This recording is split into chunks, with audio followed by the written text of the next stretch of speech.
This too, new tonight, we're learning more about the allegedly violent history between a former local radio personality murdered over the weekend in Jacksonville and her children's father, the man now charged with killing her. Friends say Tasheka Young was 4 months pregnant with this child.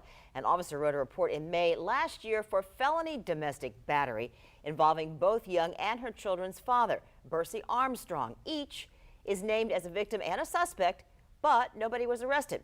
On your side's Kaylee Tracy talked with a law enforcement expert on what protocols officers follow in domestic violence situations.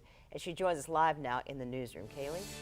Yeah, Jeannie, well, in the report, Young claimed Armstrong strangled her a few weeks earlier. The report says the officer gave Young and Armstrong information about victim services, told them about the process, getting an order of protection, and conducted a domestic violence threat assessment. It also says the officer told Young of a safe place to stay, but she said she was already staying somewhere safe with her kids.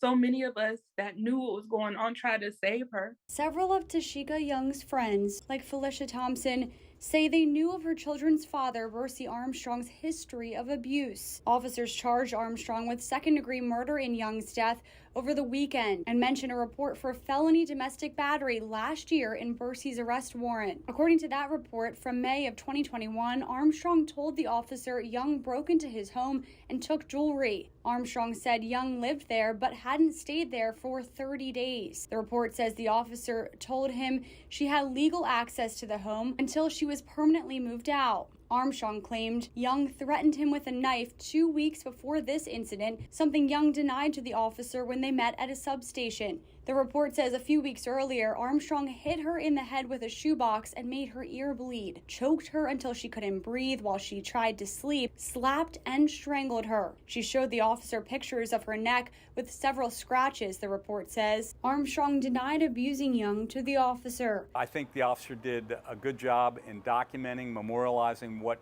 had happened and what he advised them. First Coast News crime and safety analyst Mark Bachman says the officer, who didn't see any injuries on Young at the time, followed protocol. When the officer asks why she didn't report it at the time, Young says she didn't want Armstrong arrested. And the officer writing in that report that he was, quote, unable to determine when the injuries occurred or how they occurred, so he suspended the investigation. No charges were filed and neither followed up by seeking a protective order. After the shooting, according to the arrest warrant, Young's mother told police her daughter said Armstrong put a gun to her head just 2 weeks earlier. Back to you. All right, thank you, Kaylee. If you or somebody you know is in need of help or resources, take a look at your screen right now. Here are two local groups, Quigley House and Hubbard House. They are 24/7 crisis hotlines.